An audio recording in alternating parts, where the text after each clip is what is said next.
A paz do Senhor, meus irmãos, para nós é uma satisfação nós podermos estar novamente, não é? Com todos aqui nesta sexta-feira, dia 28 de outubro de 2022 e podermos tratar deste assunto importantíssimo.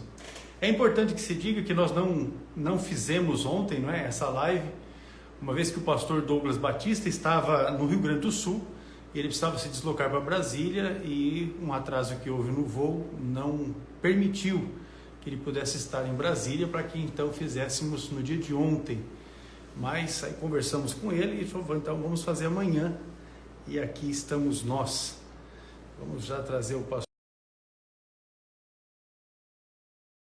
Desejar que Deus abençoe a vida de cada um dos nossos amados irmãos, irmãs, alunos do CETAD, pastores, líderes que estão conosco, sempre dando aqui a sua participação. Paz do Senhor, pastor Douglas. Pastor Edson, tudo bem? Tudo em ordem, uma benção. Estamos aqui apostos, né? Tá ótimo. Eu quando conversei contigo, meu pastor, a respeito de nós realizarmos a live hoje, não me passou pela memória, né?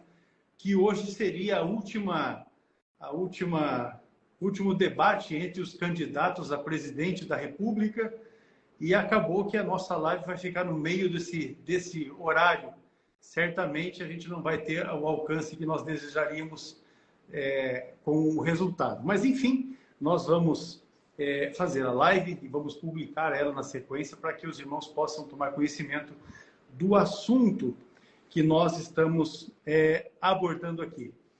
Pois bem, pastor, é importante que se diga que este tema nós buscamos justamente em função de uma participação sua em uma audiência pública que aconteceu, ao que me consta, em 2018, onde o irmão foi representando a Assembleia de Deus, a Convenção Geral, falar a respeito do tema, que é uma propositura do partido PSOL, que trata da descriminalização do aborto. E naquela oportunidade, de 3 a 6 de agosto, não falando a respeito da arguição, a DPF 442, que foi ajuizada pelo PSOL, esse ajuizamento no ano de 2017, tinha então essa propositura. Eu verifiquei, à época, a abordagem que o irmão fez e achei importante o tema, não é? A maneira como o irmão apresentou ali defendeu, não é? A nossa linha de pensamento assembleiana, a nossa linha de pensamento como evangélicos, como protestantes, resumindo, na verdade, em 3 pontos. Não é? A defesa, porque verifiquei que foram 54 os que apresentaram uma fala no que diz respeito à manutenção, não é, da criminalização, e outros 20 e poucos que apresentaram uma fala contrária, ou seja, querendo, de fato, que o aborto seja descriminalizado. Eu vou deixar para que o irmão possa fazer, então, a sua introdução ao assunto, e aí nós vamos seguir conforme o temário que nós propusemos da divulgação da live de hoje. Muito bem, pastor Hércules. De fato, nós não nos atentamos para o detalhe de que teríamos hoje o último debate presidencial, e certamente a nossa live vai ficar prejudicada no que diz respeito à audiência, uma vez que a polarização dessas eleições estão levando muitos a estarem agora conectados, acompanhando o debate. Mas ela vai ficar gravada, como o irmão bem disse, e pode até contribuir para o debate eleitoral, ainda que já vá ocorrer no domingo. A questão desta ADPF que o irmão aqui mencionou, ela chama-se Arguição de Descumprimento de Preceito Fundamental, número 442. Essa arguição, ela é prevista no texto constitucional, no que diz respeito à hipótese de que um grupo de pessoas esteja sendo prejudicado em seu direito fundamental em detrimento de outros.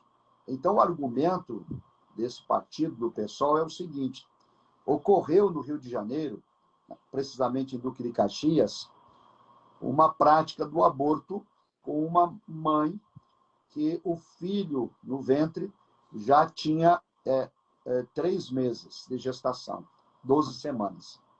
O que diz o nosso Código Penal? O Código Penal brasileiro, se não me engano, artigos 124, 125, eles criminalizam a prática do aborto. Ou seja, o aborto não é permitido. O aborto é considerado crime no Código Penal. E o Código Penal prevê 2 exceções para que a mulher não seja punida se ela cometer o aborto. Ou seja, em caso de gravidez resultante de estupro e em caso de risco da própria vida, problemas de saúde. Já essa mulher lá em Duque de Caxias não se enquadrava em nenhum desses 2 casos. Ela não era grávida resultante de estupro, ela também não corria risco de saúde e ela resolveu abortar. E então, os médicos que cometeram o aborto, a clínica e também a mulher, foram presos por terem cometido crime. Então, eles entraram com uma ação e conseguiram, junto do STF, a absolvição, tanto dos médicos quanto dessa mulher. Ela foi inocentada por um ministro chamado Luiz Roberto Barroso. E na decisão dele, que está disponível a quem quiser acessar, ele disse que até o 3º mês não existe vida no ventre da mãe. É uma percepção particular dele. Ele não é biólogo, ele não é cientista, ele não é da área da bioética, mas ele é um militante pró-aborto no Brasil, lamentavelmente. Então, até Está hoje, agindo ele até hoje aí, né? defensor ferrenho da prática do aborto, assim como é também todos os partidos políticos de esquerda do Brasil. Basta olhar o plano de governo de cada um deles. Isto não é falácia, não é fake news, são fatos. Embora, nos dias que vivemos, existe censura em relação à verdade. Mas a verdade é essa. Bem, então, como esta mulher foi inocentada, absolvida, o pessoal entrou com essa ação de descumprimento de preceito fundamental para estender esse direito a todas as mulheres do Brasil. Esta é a ação. Já que aquela mulher foi inocentada por ter praticado o aborto fora das exceções previstas no Código Penal, eles desejam que isso seja estendido a todas as mulheres. Na prática, então, permitir a prática do aborto até a 12ª semana da gestação, sem nenhum tipo de critério. A mulher pode simplesmente abortar porque não quer continuar com a gravidez por razões quaisquer. Esta é a situação, que está ainda em julgamento. Houve, então, aquela audiência pública que o irmão citou, do qual eu participei como representante da CRDB, e desde lá ela está arquivada na mão da ministra Rosa Weber, que é a relatora, e que ainda não colocou em votação. Deve acontecer isso no próximo ano ou após eleições.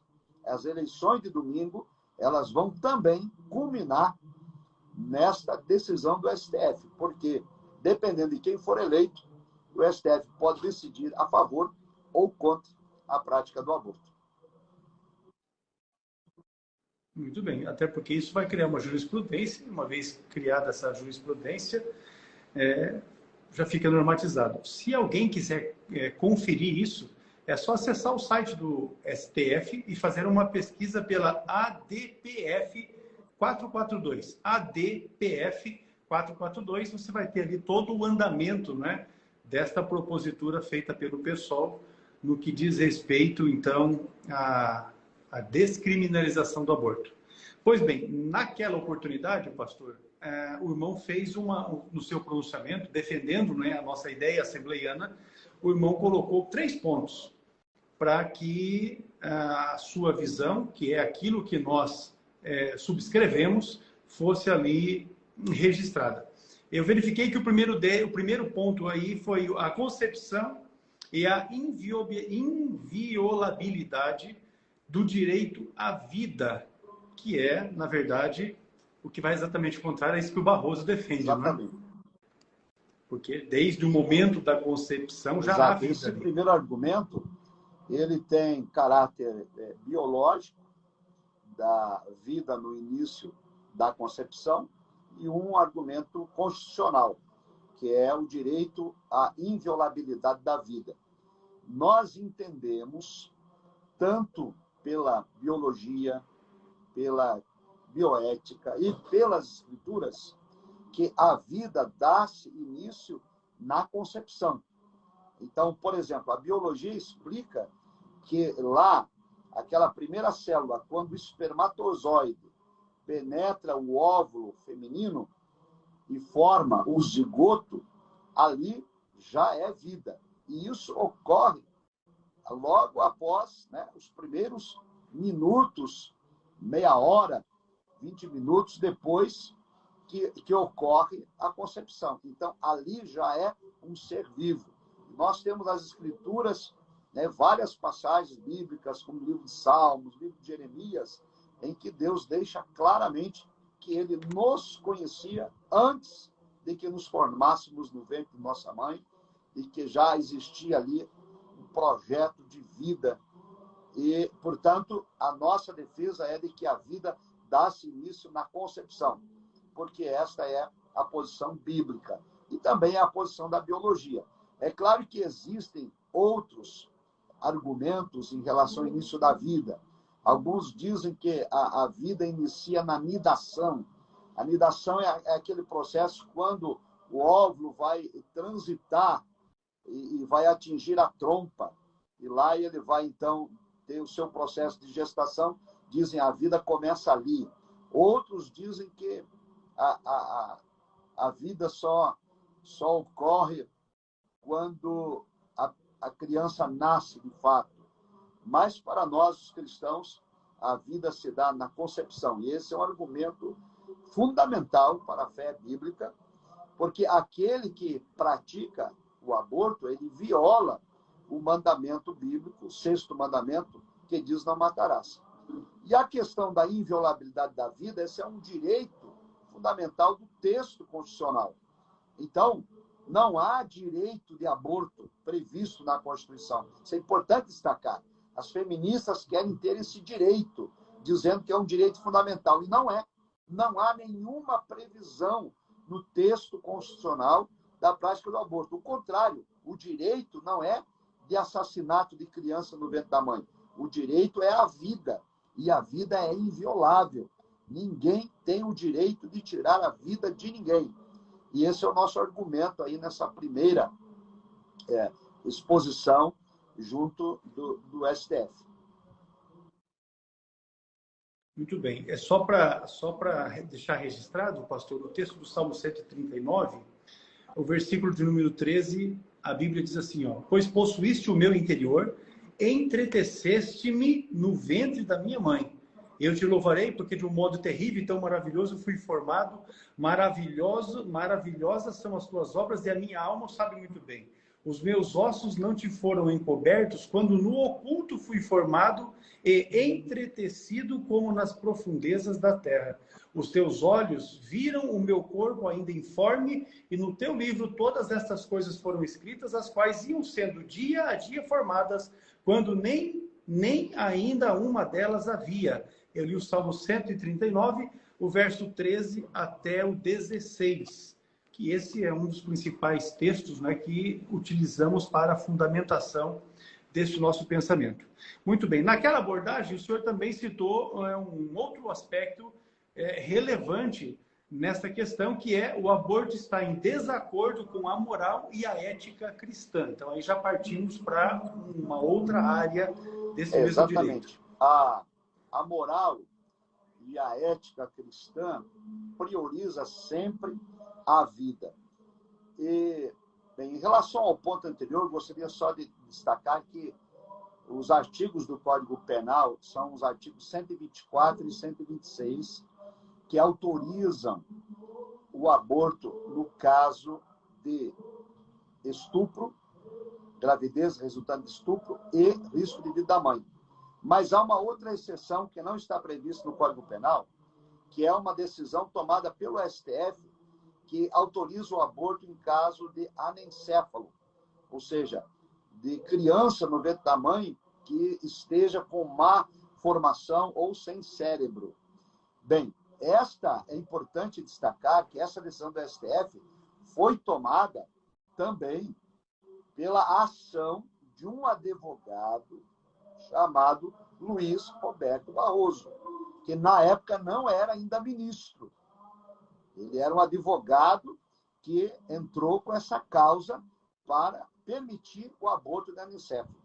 Quando ocorreu, e está ocorrendo aí, as ações de aborto, ele deveria se declarar, né, como impedido de votar, porque ele já era um defensor da prática do aborto lá, quando advogado. Né?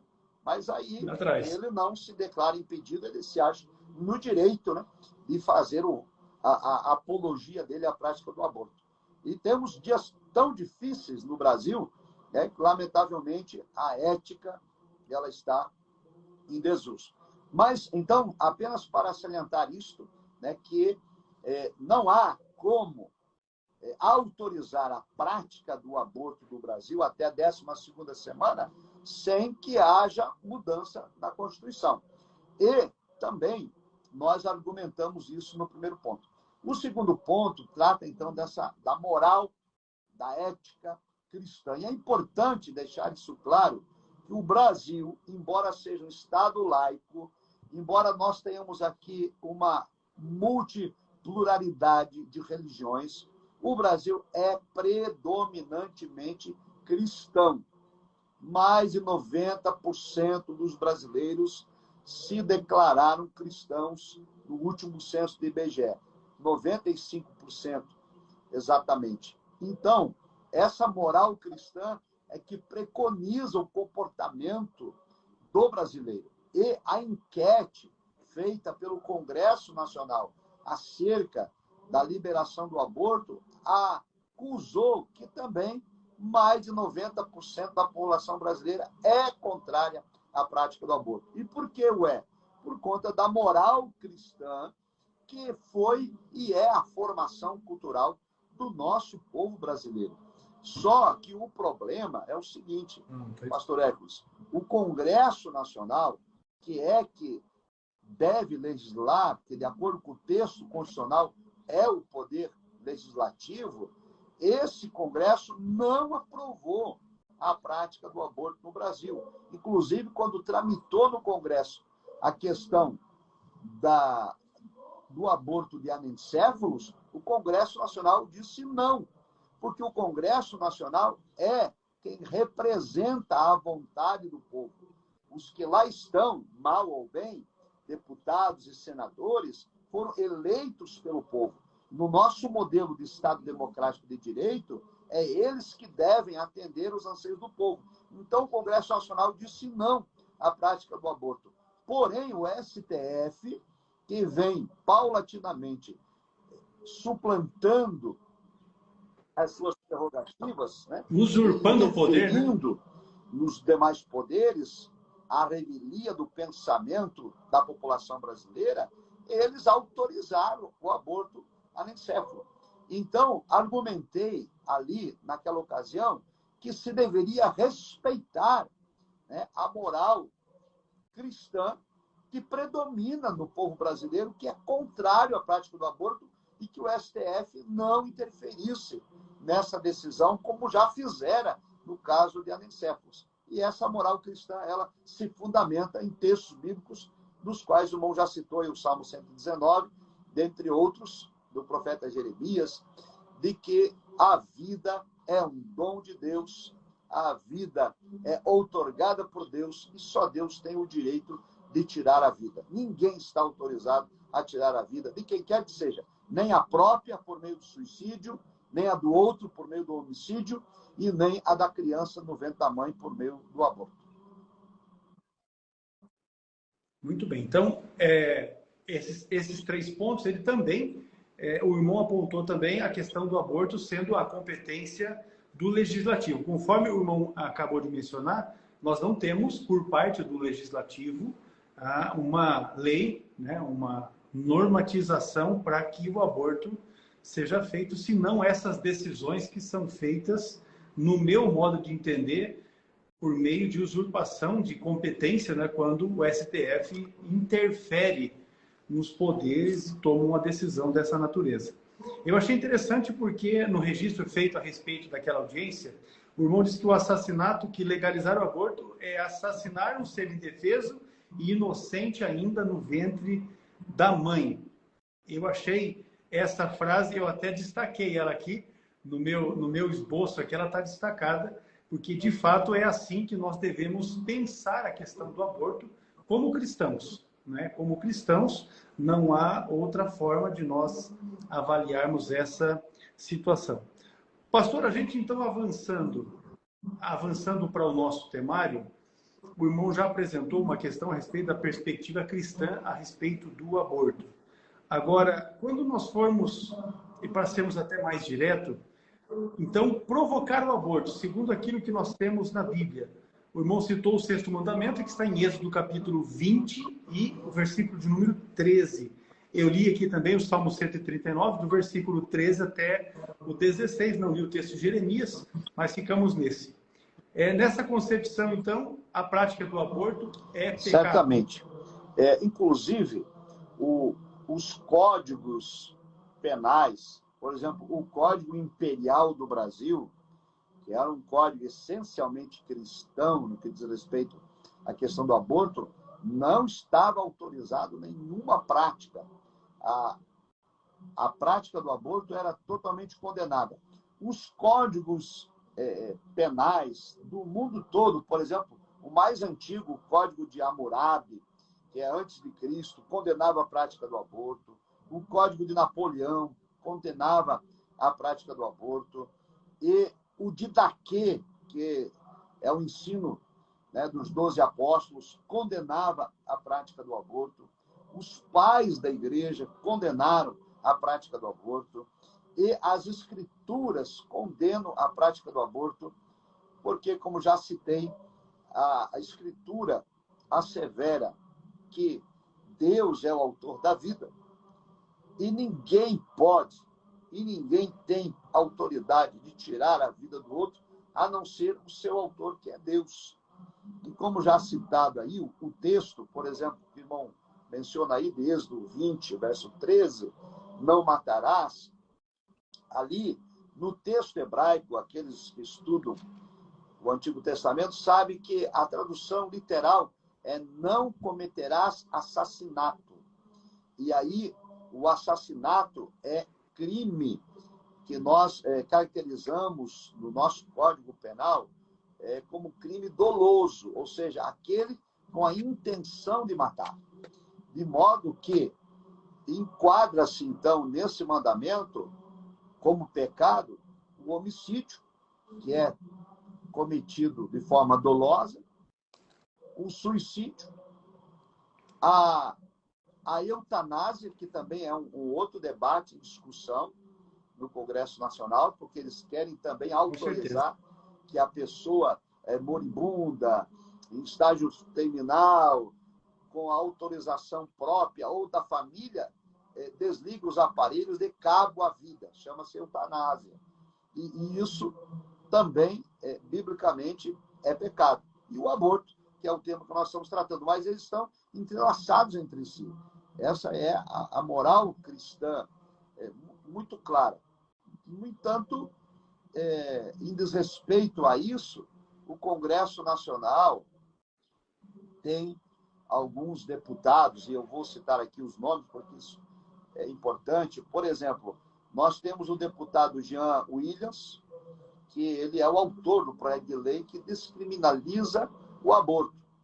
A deputada federal Fegali, Jandira Fegali, que era do PCdoB, não sei se ainda está lá, mas ela tem um projeto de lei que tramita no Congresso Nacional para descriminalizar o aborto, e também o senador Paulo Paim, pelo Rio Grande do Sul, pelo PT, também, né, com a proposta de descriminalizar o aborto.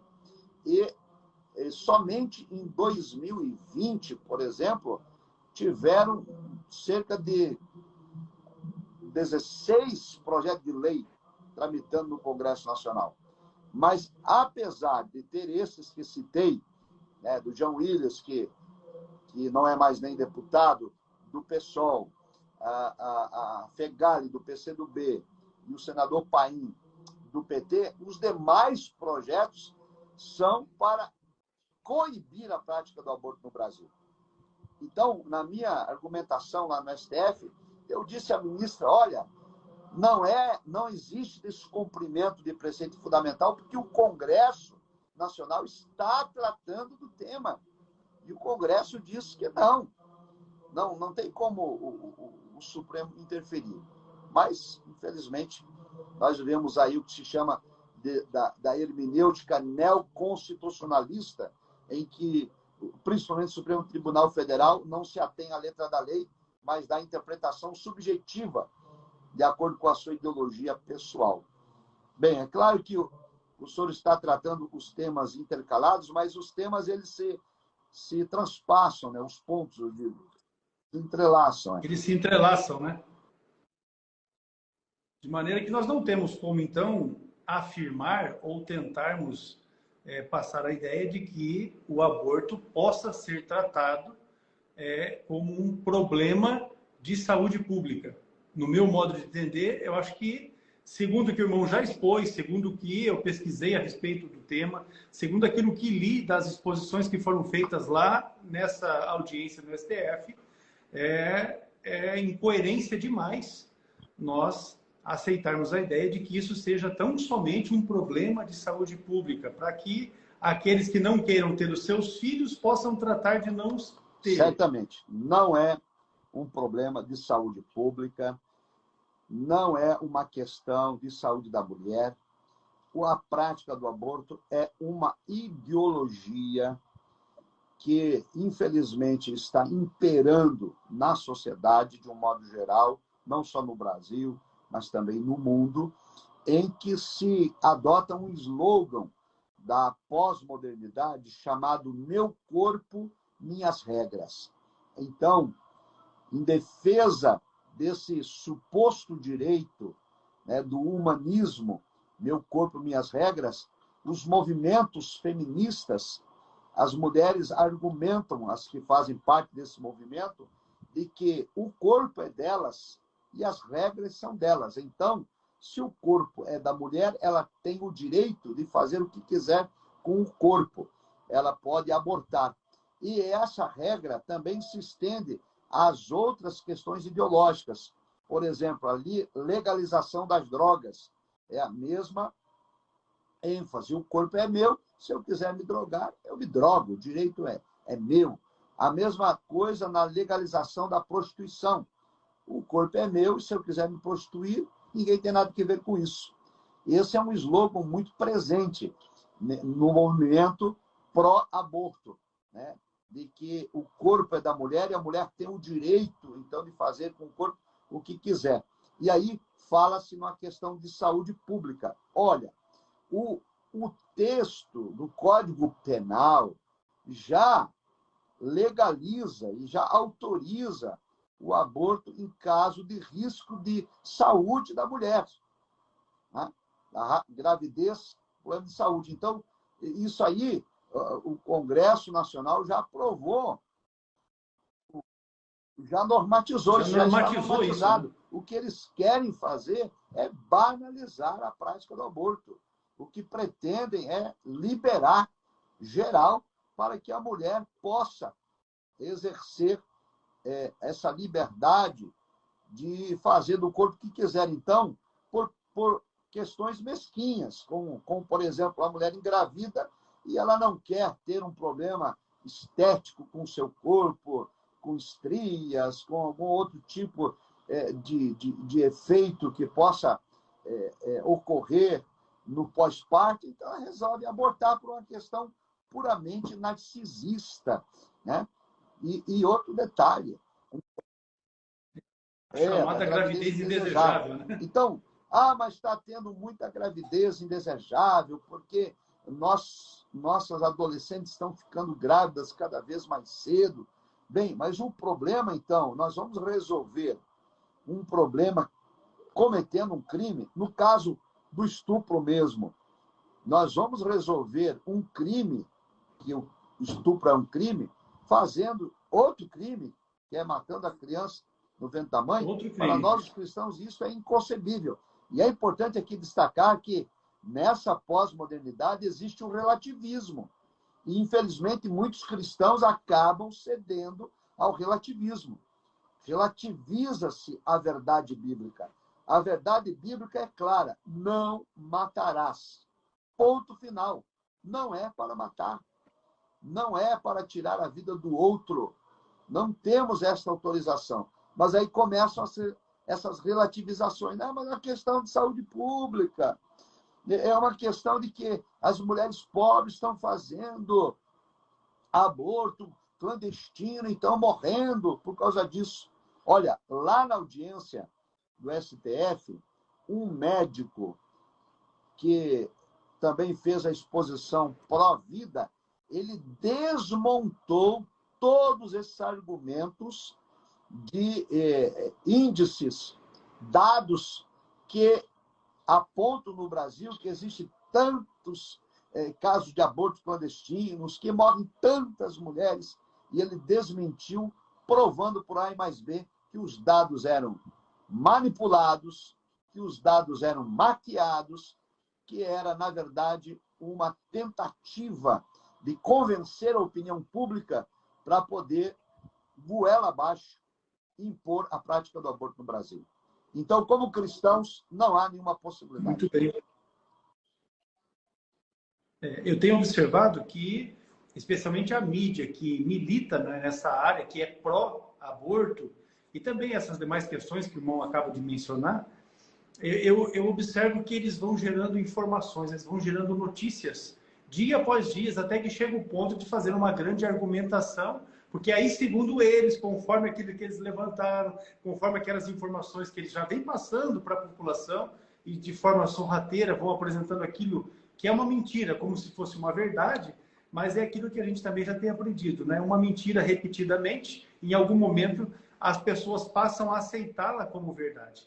Como crentes, a gente não pode aceitar. Mas eu pastor, juntamente com a nossa equipe aqui no CETADB, nós pensamos nessa proposição de falarmos a respeito do aborto, porque especialmente aqui nos últimos 30 dias, para ser mais acentuado, quem sabe as últimas 2 ou 3 semanas, a gente tem observado pastores, né, líderes de igreja, pastores de grandes igrejas, inclusive,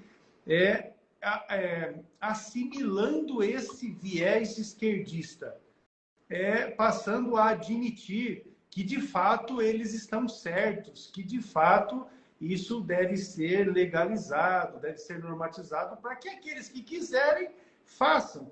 E aqueles que não querem, não façam. E quando eu li, inclusive, um comentário a respeito de um pastor que fez até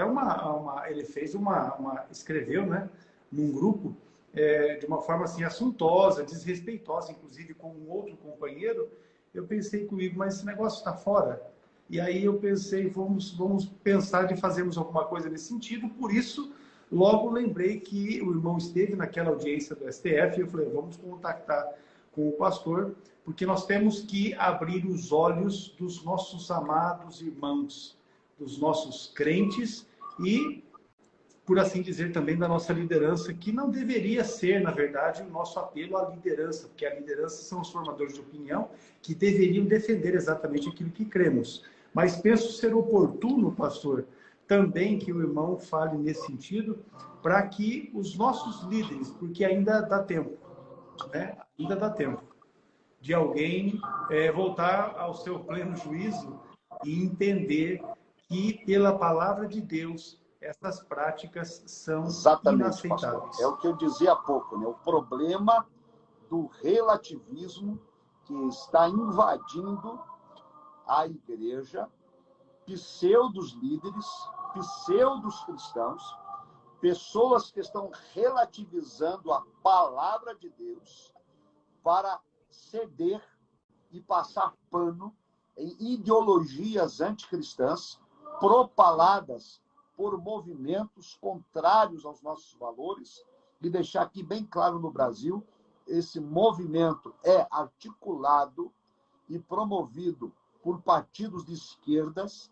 Todos os partidos de esquerda do Brasil são favoráveis à prática do aborto.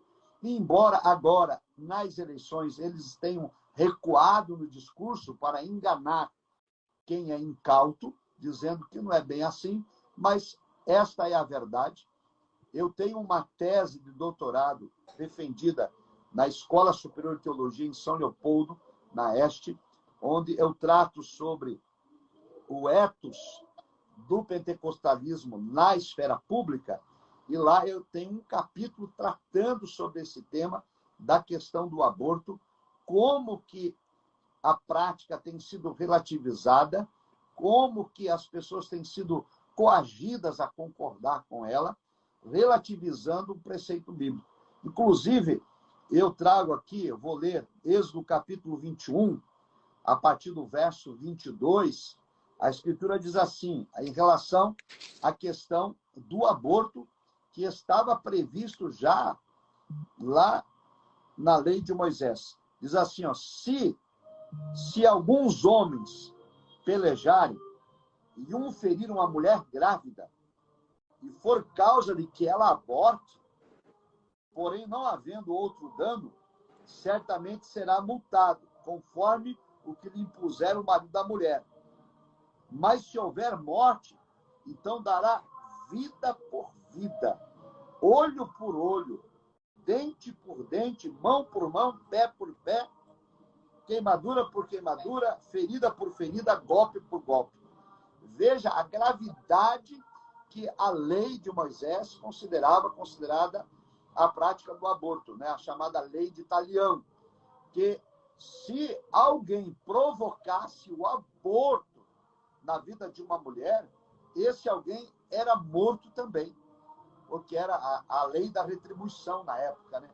Então, a Escritura, além do texto que nós lemos, Êxodo 20:13, nós temos esse texto de Êxodo 21, que trata claramente da Escritura contrária à prática do aborto, e também nós temos o texto do Salmo 139, que já foi lido, e a posição da igreja desde os seus primórdios, o texto de 1 Samuel 2:6, que pode ser consultado também, quem quiser, e ainda o Didaquê, que eu já citei aqui, que lá no princípio da igreja não autorizava a prática do aborto.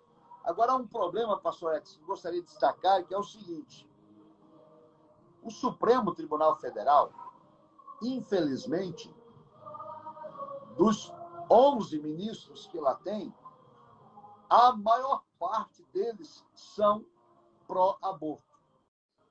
Agora, o presidente Bolsonaro indicou 2, o Cássio Nunes e o André Mendonça, que são contra a prática do aborto. Mas todos os outros são favoráveis. Existe maioria, né? Forma então, maioria para aprovar o aborto no Brasil até a 12ª semana. E isso é uma afronta à fé cristã, isso é uma afronta à doutrina bíblica, isso é uma afronta contra o próprio Deus.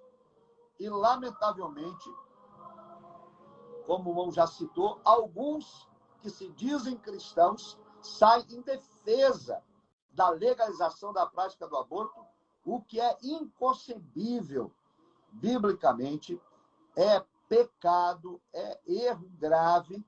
E se por exemplo, muito se fala que a igreja não deve envolver-se com política, quase sempre quem diz que a igreja não deve se envolver com política é porque ele é favorável a algumas ações contrárias à fé. A tudo Exatamente. Isso que a esquerda defende, né? A toda essa nojeira que a esquerda defende. Ele vai dizer que não se deve falar de política, ele é esquerdista. Porque ele não quer que se debata, que se deixe claro que as ideologias esquerdistas são antibíblicas e anticristãs. Existe muita gente aí se posicionando contra a posição política da igreja, dizendo ser cristão, simplesmente pelo fato de a igreja não defender as bandeiras que são da esquerda. Então, é importante que na eleição de domingo o Brasil vote em um candidato à presidência que não seja favorável à prática do aborto. E olha só, o Congresso Nacional, que foi eleito agora em primeiro turno, ele é majoritariamente conservador. A grande parcela dos deputados e senadores eleitos são contrários à prática do aborto. Mas não adianta somente isso, porque nós temos uma judicialização, o que se chama de ativismo judicial no Brasil. Por exemplo, o PSOL é um partido nanico. O PSOL é um partido que não tem nenhuma representatividade nenhuma, praticamente. Relevância de representatividade. É meia dúzia de deputados. Mas aí o que acontece? Lá no Congresso Nacional, eles perdem no voto, porque lá no Congresso Nacional é que está a representatividade do povo brasileiro. Os senadores e deputados que agora foram eleitos são conservadores porque o povo é conservador. Então, o pessoal perde lá no argumento, no voto, e ele judicializa. Ele vai para o ativismo judicial. E aí ele tem um STF que, na maioria, concorde com essas bandeiras, com essas ideologias, e lá ele tem, então, resultado positivo, o que está totalmente errado.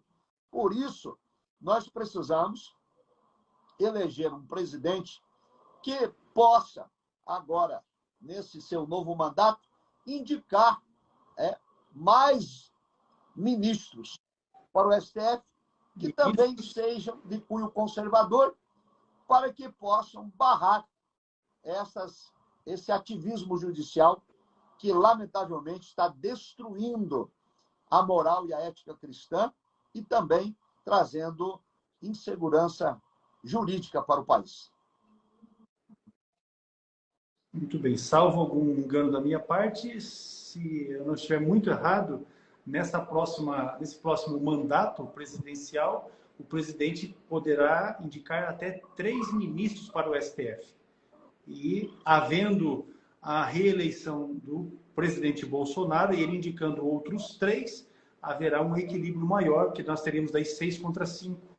Aí seria um quadro um pouco mais difícil, né, de aprovar diante do judiciário essas questões, que é importante que se diga, não existe uma normatização através do Legislativo, que é Câmara e Senado.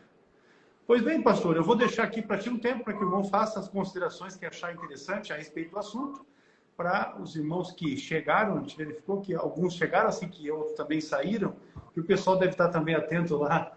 Um olho na live aqui, um olho lá acompanhando o debate, mas logo após eu já vou mandar o compartilhamento para os nossos irmãos, para que eles tomem conhecimento. Muito bem, então vamos fazer aqui uma recapitulação, uma breve síntese em relação à prática do aborto. O Código de Hammurabi, antes de Cristo, era contrário ao aborto. Código de Napoleão, contrário ao aborto. Código Imperial do Brasil, contrário ao aborto. A Bíblia Sagrada é contrária ao aborto. Nós temos o 6º mandamento no livro do Êxodo, capítulo 20, versículo 13, que diz: não matarás. Nós temos na Bíblia Sagrada a clara definição de que a vida tem início na concepção, quando o espermatozoide adentra no óvulo feminino e ali forma a primeira célula chamada zigoto. Ali já está a vida e, portanto, não é possível a prática do aborto em nenhuma hipótese, mesmo que o Código Penal brasileiro, nos artigos 124 e 126, autorizem a prática do aborto em algumas exceções, como gravidez resultante de estupro ou risco de vida para a mãe, nós temos a convicção de que a prática do aborto ela é uma violação do 6º mandamento. E agora se pretende, por meio de ativismo judicial, por meio de um partido político, o PSOL, legalizar a prática do aborto até a 12ª semana no Brasil. Infelizmente, alguns cristãos, ou pseudos cristãos, que não têm mais temor de Deus no coração, que agora relativizam as verdades bíblicas, acabam cedendo a essas ideologias que são meramente mundanas, que desprezam os preceitos bíblicos. Alguns desses cristãos estão sendo enganados. E até é importante aqui destacar, não tem como não falar sobre isso, como que um cristão autêntico, que obedece à palavra de Deus e se posiciona contra o aborto, vá, no dia da eleição, dar o seu voto a um candidato ou partido político que defenda a prática do aborto no Brasil. Mesmo que esse candidato diga agora, nas últimas semanas, que é contrário, porque, na verdade, não é. Defendeu o aborto durante toda a sua carreira política. Inclusive, praticou ou tentou praticar o aborto com suas esposas.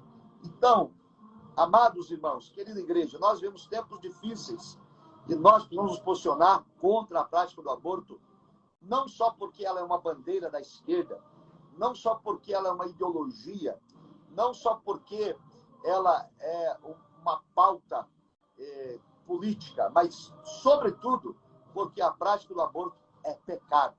E nós não temos o direito de relativizar o texto bíblico.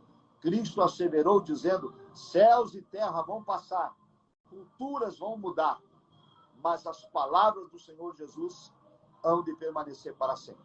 Portanto, sejamos defensores da fé. Assim como escreveu Judas, ele disse que devemos batalhar pela fé que uma vez foi dada aos santos. Não a prática do aborto, e sim a vida, porque a vida é uma dádiva e um dom de Deus. Deus nos abençoe. Um abraço. Maravilha, meu pastor. Quero agradecer aqui a sua participação e registrar que, como crentes, nós somos contra o aborto. Nós somos contra a legalização também das drogas. Nós também somos contra a doutrinação, né, das crianças, a erotização das crianças em nossas escolas. Agora, na nossa escola dominical, recente, uma das nossas irmãs, que é professora, inclusive, de escola dominical, disse que uma das sobrinhas dela, que é uma menininha de 6 para 7 anos, na escola, as professoras estavam ensinando como que as crianças devem se beijar. Então, veja como as coisas estão acontecendo e muitas vezes os pais não estão tomando ciência ou não estão apercebidos disso. Nós temos que alçar, levantar as nossas vozes e dizermos veementemente que somos contra e fazermos com que isso redunde em votos, para que a gente não tenha essa normalização desses pecados, né? Contra Deus, contra a vida, contra as pessoas, regularizado no nosso país. Pastor, gostaria mais uma vez, antes pastor, de encerrar, pode de lembrar que a Convenção Geral das Assembleias de Deus no Brasil, aqui em Brasília, em abril de 2013, por ocasião da 41ª AGO, numa carta aberta, se posicionou contrário à prática do aborto, uma decisão tomada pelo plenário dos ministros da Assembleia de Deus do Brasil, fundamentada na autoridade bíblica. Isso significa dizer que qualquer ministro da Assembleia de Deus, qualquer obreiro da Assembleia de Deus que se posicionar a favor do aborto, ele está não somente desobedecendo as Escrituras e afrontando a Deus, como também infringindo uma norma convencional e é passivo, inclusive, de desligamento, né, do rol de ministro da Assembleia de Deus do Brasil. A nossa igreja, a Assembleia de Deus, ela é pentecostal e bíblica e ela se posiciona contra o aborto, porque isso é o que nos preconiza a palavra de Deus. Muito bem, meu pastor. Importante essa menção, até porque naquela AGO em Brasília, estava lá, éramos muito mais, acho que eram 25 ou 26 mil pastores ali, quando esses registros foram feitos. Eu acho que como obreiros, vamos deixar agora a questão de ser crente, né? Porque como crente, nós mencionamos tudo aqui, a palavra de Deus, ela é suprema nesse sentido. Mas como obreiros, nós temos que subscrever as decisões tomadas pelos plenários convencionais. E essa foi uma decisão tomada e nós só temos que cumpri-la. Muito bem, pastor. Aqui, finalizando, quero agradecer a sua disponibilidade em estar nos atendendo. Transmita a nossa saudação à irmã Dirley, sua esposa, né, que o Senhor abençoe grandemente a vida de vocês aí. Amém. Em Brasília. Muito obrigado, pastor Ecos. É sempre um prazer, uma alegria cooperar com a CETADEB. Um abraço à sua família. Deus abençoe. Ao ministério aí em Apucarana. A bênção de Deus esteja sempre com vocês. E nós estamos aqui à disposição. Amém. Um abraço. Deus abençoe a todos os irmãos que estiveram conosco. Nós vamos mandar aqui o compartilhamento a todos para que os irmãos possam depois também estar assistindo esse importante trabalho. A paz do Senhor, Deus abençoe.